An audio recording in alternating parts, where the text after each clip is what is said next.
Friends, this is Rajesh. Welcome to RDN study. So আজকে আমরা TET পরীক্ষার জন্য এবং পাশাপাশি এসটিজিটি এবং অন্যান্য যে কম্পিটিটিভ এক্সাম রয়েছে সেই সকল পরীক্ষার জন্য ইংলিশ গ্রামার থেকে কোশ্চেন ট্যাগ নিয়ে আলোচনা করব। তো ভিডিওটা আপনারা স্কিপ না করে দেখুন এবং একদম সবটা দেখুন, তাহলে আশা করি আপনাদের কাজে আসবে এবং আপনাদের যে ডাউটগুলো রয়েছে এইগুলো ক্লিয়ার হয়ে যাবে। তো আজকে ক্লাসটা স্টার্ট করছি। মোটামুটি ধরুন 10-15 মিনিট লাগবে ক্লাসটা। তো আশা করি আপনারা পুরোটাই দেখবেন। তো দেখুন, প্রথমেই রয়েছে he has done the work, তারপর এখানে আছে হ্যাজেন্ট হি। এই যে সেন্টেন্সটা আমাদের কাছে রয়েছে, দেখুন ভালো করে লক্ষ্য করুন। এই যে সেন্টেন্সটা কি আছে, he has done the work, তারপরে লেখা আছে হ্যাজেন্ট হি। তো এখানে বলা হচ্ছে যে he has done the work হলো সেন্টেন্স এর স্টেটমেন্ট। তাহলে কি এখান থেকে যে he has done the work এটা হচ্ছে সেন্টেন্সের একটা স্টেটমেন্ট। মনে রাখবেন, he has done the work কি সেন্টেন্সের স্টেটমেন্ট। বা হি হ্যাজ গন, হ্যাজেন্ট হি। তো হি হ্যাজ গন এটা কি, এটা হচ্ছে সেন্টেন্সের স্টেটমেন্ট। আর হ্যাজেন্ট হি যে বললাম এটা হচ্ছে কোশ্চেন ট্যাগ। তাহলে দেখুন পরে লেখা আছে এখানে যে লেখা আছে he has done the work, এটা হচ্ছে একটা স্টেটমেন্ট। পরে যে আমাদের কাছে আছে হ্যাজেন্ট হি, এই হ্যাজেন্ট হি হলো সেন্টেন্সের ট্যাগ কোশ্চেন। আর আমরা কি নিয়ে আলোচনা করব? ট্যাগ কোশ্চেন নিয়ে। পরীক্ষার মধ্যে প্রশ্ন যখন আসবে আপনাকে এই জায়গাটা ফিল আপ করতে হবে। তো আপনাকে জানতে হবে কোন সময় কিভাবে কোন ট্যাগটা লাগাতে হবে যেন আমাদের আনসারটা সঠিকভাবে হয় এবং পরীক্ষার মধ্যে আমরা ভালো একটা স্কোর করতে পারি। তো এখন আশা করি আপনাদের ক্লিয়ার যে he has done the work হচ্ছে স্টেটমেন্ট, হ্যাজেন্ট হি হচ্ছে কি, হ্যাজেন্ট হি হচ্ছে কোশ্চেন ট্যাগ। বা আমি বললাম ইউ আর গোয়িং, হ্যাঁ ইউ আর গোয়িং, তাহলে আরেন্ট ইউ, এই যে আরেন্ট ইউ বললাম, এই আরেন্ট ইউ হচ্ছে কোশ্চেন ট্যাগ। আর ইউ আর গোয়িং এটা কি, এটা হচ্ছে একটা স্টেটমেন্ট। তাহলে দেখুন পরের নেক্সট স্লাইডে আমরা চলে যাই। তো নেক্সট স্লাইডে লেখা আছে কোশ্চেন ট্যাগ করার কিছু নিয়ম রয়েছে। এই নিয়মগুলো মেনে আমাদেরকে কোশ্চেন ট্যাগ করতে হবে। তো দেখুন প্রথমে কি আছে, প্রথমে হচ্ছে বলা হচ্ছে স্টেটমেন্ট যদি অ্যাফার্মেটিভ হয় ট্যাগ কোশ্চেন নেগেটিভ হবে। এটা কি, মানে আমরা যে স্টেটমেন্টটা যে বললাম একটু আগে আপনাদেরকে স্টেটমেন্টটা দেখিয়েছি, যেমন he has done the work. এই যে he has done the work এটা একটা অ্যাফার্মেটিভ। এটা কি, এটা একটা অ্যাফার্মেটিভ স্টেটমেন্ট, মানে একটা হাবাদক। তাহলে এটাকে কি করতে হবে, নাবাচক করতে হবে কোশ্চেন ট্যাগ করার সময়। তো কি করেছিলাম, he has done the work, তাহলে কি করেছিলাম হ্যাজেন্ট হি। আবার বলি যদি এরকম হি has not done the work, তাহলে কি হবে হ্যাজ হি। মানে এখানে আমাদের যে বিষয়টা বুঝতে হবে এটা হচ্ছে স্টেটমেন্টটা যদি আমাদের কাছে অ্যাফার্মেটিভ হয় তাহলে আমাদের কাছে ট্যাগ যে কোশ্চেনটা হবে সবসময় নেগেটিভ হবে। আর যদি স্টেটমেন্ট, দেখুন স্টেটমেন্ট যদি নেগেটিভ হয়, স্টেটমেন্ট যদি কি হয় নেগেটিভ হয়ে যায়, তাহলে ট্যাগ কোশ্চেন কি হবে, অ্যাফার্মেটিভ হবে। আশা করি বুঝতে পেরেছেন। ধরুন আমি আবার এই সেন্টেন্সটা লিখলাম, হি, ঠিক আছে, has not done the work, এরকম লিখলাম। এখন দেখুন হি has not done the work এটা একটা নেগেটিভ স্টেটমেন্ট। তাহলে আমাদেরকে পজিটিভ বা অ্যাফার্মেটিভ কি বসাতে হবে, কোশ্চেন ট্যাগ বসাতে হবে। তাহলে আমরা করব হ্যাজ হি। এখন হ্যাজ হি কেন হলো এটা তো আমরা নিয়ে আলোচনা করব ধীরে ধীরে। জাস্ট আমি স্টেটমেন্ট যে পজিটিভ হলে নেগেটিভ করতে হবে বা স্টেটমেন্ট নেগেটিভ হলে পজিটিভ করতে হবে এই বিষয়টা আপনাদেরকে জানিয়ে দিলাম। আরেকটা গুরুত্বপূর্ণ বিষয় হচ্ছে যখন আমরা ট্যাগ নেগেটিভ হলে হেল্পিং ভার্ব শর্ট ফর্ম হবে। আচ্ছা যাক আমি বুঝিয়ে দিচ্ছি। এই যে কোশ্চেন ট্যাগ আমরা করব, কোশ্চেন ট্যাগ করতে গেলে আমাদের কাছে যে অক্সিলারি ভার্ব বা হেল্পিং ভার্বগুলো রয়েছে এগুলো শর্ট ফর্ম ইউজ করতে হবে। যেমন are not aren't, was not wasn't, ঠিক আছে, এইভাবে ইউজ করতে হবে। তো দেখুন পরবর্তী স্লাইডে এগুলো রয়েছে। দেখুন আমাদের কাছে শর্ট ফর্ম রয়েছে, যেমন লেখা আছে ডু নট, ডু নটকে করতে হবে ডোন্ট, ডু নটকে কী করতে হবে ডোন্ট করতে হবে, ডাজ নটকে করতে হবে ডাজেন্ট, ডিড নট করতে হবে ডিডেন্ট, মানে একদম এটাকে বলা হয় শর্ট ফর্ম। আর নটকে আরেন্ট, এম নটকে এন্ড করতে পারবেন না, মনে রাখবেন কোশ্চেন ট্যাগ করার সময় আরেন্ট করবেন। এখানে কিন্তু প্রবলেম হয় অনেকের, এম নটকে কী করতে হবে আরেন্ট, মনে রাখতে হবে এম নট হচ্ছে আরেন্ট। তারপর আমাদের কাছে রয়েছে হ্যাজ নটকে করতে হবে হ্যাজেন্ট, হ্যাজ নটকে কী করতে হবে হ্যাজেন্ট, হ্যাভ নটকে করতে হবে হ্যাভেন্ট, হ্যাভ নটকে কী করতে হবে হ্যাভেন্ট, ওয়াজ নটকে করতে হবে ওয়াজেন্ট, ওয়ার নটকে করতে হবে ওয়ারেন্ট, হ্যাড নটকে করতে হবে হ্যাডেন্ট, উইল নটকে করতে হবে উন্ট। ঠিক আছে, মনে রাখতে হবে উইল নট হবে উন্ট, শ্যাল নট হবে shan't, shall not shan't, can not can't, must not mustn't, would not লিখিনি উডেন্ট। হ্যাঁ, তো এইভাবে আমাদেরকে কি করতে হবে, এই যে শর্ট ফর্মগুলো ইউজ করতে হবে। তো এখন দেখুন আমাদের কাছে প্রথমেই রয়েছে রোল 1 অ্যাফার্মেটিভ স্টেটমেন্টের ক্ষেত্রে আমরা কিভাবে কি করব।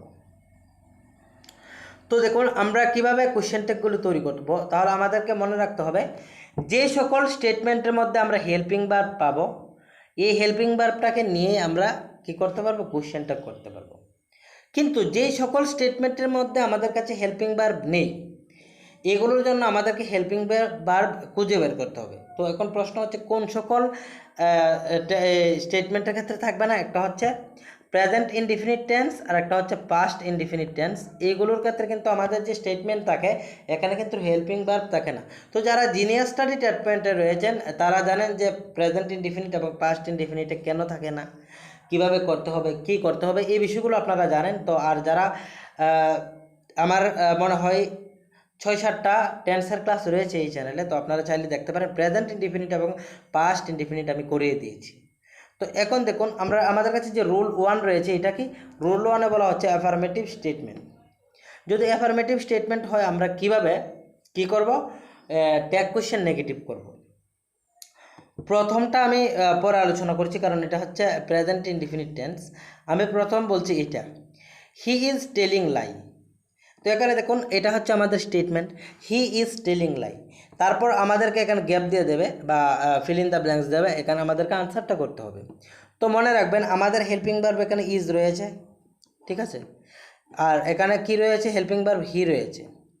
তো মনে রাখবেন ইজকে আমরা কী করবো, ইজ নট, মানে বললামই তো একটু আগে যে যদি পজিটিভ অ্যাফার্মেটিভ স্টেটমেন্ট হয়, নেগেটিভ আমাদেরকে কী করতে হবে, হেল্পিং ভার্ব নিতে হবে। তো হেল্পিং ভার্বটা আমরা এখান থেকে নেব, এই যে স্টেটমেন্ট সেই স্টেটমেন্টের উপর নির্ভর করে নিব। তো এখানে আমাদের স্টেটমেন্টের মধ্যে কী রয়েছে, ইজ রয়েছে। ইজকে যদি নোট করি, একটু আগে দেখিয়েছিলাম যে শর্ট ফর্ম ইজ এর নট হচ্ছে ইজেন্ট, তো করে দিলাম ইজেন্ট। তো আমাদের কাছে কি আছে, হি আছে, তাহলে হি বসিয়ে দিলাম, ইজেন্ট হি। তো হয়ে গেল আমাদের ট্যাগ কোশ্চেন। এবার দেখুন তারপর হি হ্যাজ টোল্ড লাই, তাহলে হ্যাজকে কী করে দেবো, হ্যাজেন্ট, আর হি আছে এখানে হি বসিয়ে প্রশ্নবোধক চিহ্ন দিয়ে দেবো। তারপর দেখুন এটা পরে করছি হি টোল্ড লাই, এটা হচ্ছে পাস্ট ইনডিফিনিট তার জন্য। তারপর আমার কাছে আছে হি ওয়াজ টেলিং লাই, তো এখানে দেখুন কি আছে, ওয়াজ।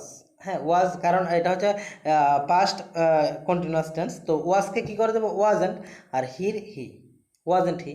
হি হ্যাড টেলিং লাই, ঠিক আছে, এখানে হি হ্যাড টেলিং হবে না, হি হ্যাড টোল্ড, ঠিক আছে, সরি এখানে টেলিং হবে না, টোল্ড হবে। তাহলে এখন দেখুন হ্যাডকে কী করবো, হ্যাড এন্ড করবো, হ্যাড নট হ্যাডেন্ট একটু আগে দেখিয়েছি। তারপর হি উইল টেল লাই, তাহলে এখানে হচ্ছে উইলকে বলবো নট, তাহলে হবে ওন্ট, আর হির হি। তো এখন দুটো বাকি রয়েছে, একটা হচ্ছে হি টেলস এ লাই আর একটা হচ্ছে হি টোল্ড লাই। এখন প্রশ্ন হচ্ছে হি টেলস লাই, এখানের মধ্যে আমাদের কাছে কোনো হেল্পিং ভার্ব নেই। তো আমরা যারা টেন্স করেছি, যারা প্রেজেন্ট ইনডিফিনিট টেন্স করেছি, আমরাও জানি এখানে কি হয়, আমাদের কাছে প্রেজেন্ট ইনডিফিনিটের ক্ষেত্রে ডু বসতে পারবে, নয়তোবা ডাজ বসতে পারবে হেল্পিং ভার্ব যখন নেগেটিভ করব বা প্রশ্ন করব। ডাজ কখন বসবে, যখন থার্ড পারসন সিঙ্গুলার নাম্বার হবে, আর ডু হবে যখন থার্ড পারসন সিঙ্গুলার নাম্বার বাদে যা কিছু রয়েছে। তাহলে হি এখানে কি, হি হচ্ছে থার্ড পারসন সিঙ্গুলার নাম্বার, তাহলে হি যেহেতু আছে আমাদেরকে ডাজ বসাতে হবে, তাহলে বসাবো ডাজ। তো যেহেতু এখানে হি টেলস এ লাই, এটা হচ্ছে অ্যাফার্মেটিভ একটা সেন্টেন্স, এটাকে আমাদেরকে নেগেটিভ করতে হবে, তাহলে ডাজের সঙ্গে নট করতে হবে, তাহলে কি হয়ে যাবে, ডাজেন্ট। তাহলে করলাম ডাজেন্ট। দেখুন এখানে কিন্তু আমাদের কাছে হেল্পিং ভার্ব ছিল না, কিন্তু নিতে হয়েছে, আমরা টেন্স করেছি জানি। তাহলে ডাজেন্ট, তারপর হি বসিয়ে দেবো। হি টোল্ড লাই, টোল্ড থেকে আমরা বুঝতে পারলাম এটা ফার্স্ট ইনডিফিনিট। তো ফার্স্ট ইনডিফিনিটের ক্ষেত্রে সবসময় নেগেটিভ বা প্রশ্ন করার ক্ষেত্রে কী বসবে, ডিড বসবে। তাহলে ডিড বসলে হি টোল্ড লাই, তাহলে দেখুন আমরা এখানে ডিড বসাবো, যেহেতু এটা পাস্ট ইনডিফিনিট। এখন এটা অ্যাফার্মেটিভ আছে, এটাকে নেগেটিভ করতে হবে, তার জন্য ডিডের সাথে নট বসলে হয় ডিডেন্ট, আর এখানে হি। তাহলে হয়ে গেল, আশা করি আপনাদের রুল 1টা একদম ক্লিয়ার। তারপর দেখুন আমাদের কাছে রয়েছে রুল 2। তো রুল টুতে দেখুন নেগেটিভ স্টেটমেন্ট থাকলে আমরা পজিটিভ করবো, জাস্ট দেখুন he does not tell lie, তাহলে করবো ডাজ আর হি, কারণ ডাজ নট আমাদের কাছে স্টেটমেন্ট নেগেটিভ, তাহলে এটাকে পজিটিভ করবো, does নটের positive does R here হি বসিয়ে দিলাম। He is not telling lie, তাহলে দেখুন ইজ নট থাকলে ইজ বসাবো, নটটা উঠিয়ে দেবো, ইজ আর here he. He has not told lie, তাহলে হ্যাজ নটকে হ্যাজ করে দেবো আর here he. He was not telling lie, তাহলে দেখুন ওয়াজ নটের ওয়াজ হবে, যেহেতু নট উঠে যাবে তার কারণ কি এখানে নেগেটিভ যে স্টেটমেন্ট তাকে পজিটিভ করতে হবে কোশ্চেন ট্যাগের ক্ষেত্রে, হির হি বসিয়ে দিলাম। হি হ্যাড নট টেলিং না টোল্ড, ঠিক আছে। তাহলে টোল্ড হলে কি হবে, এখানে ভুল হয়েছে, টোল্ড হলে হ্যাডেন্ট হলে হ্যাড আর he. He will not tell lie, তাহলে উইল নটকে উইল করে দেবো আর হির হি, উইল করে দেবো আর হির হি, তাহলে হয়ে গেল রুল নম্বর 2। এখন আমাদের কাছে আছে রুল নম্বর 3। তো রুল নম্বর 3-র ক্ষেত্রে দেখুন একটু বুঝতে হবে, স্টেটমেন্টের সাবজেক্ট যদি কোনো প্রপার নাউন থাকে তাহলে সবসময় তার রিলেটেড প্রোনাউন হবে। যেমন এখানে আছে রহিম, এখানে আছে রূপা, আমি বুঝিয়ে দিচ্ছি।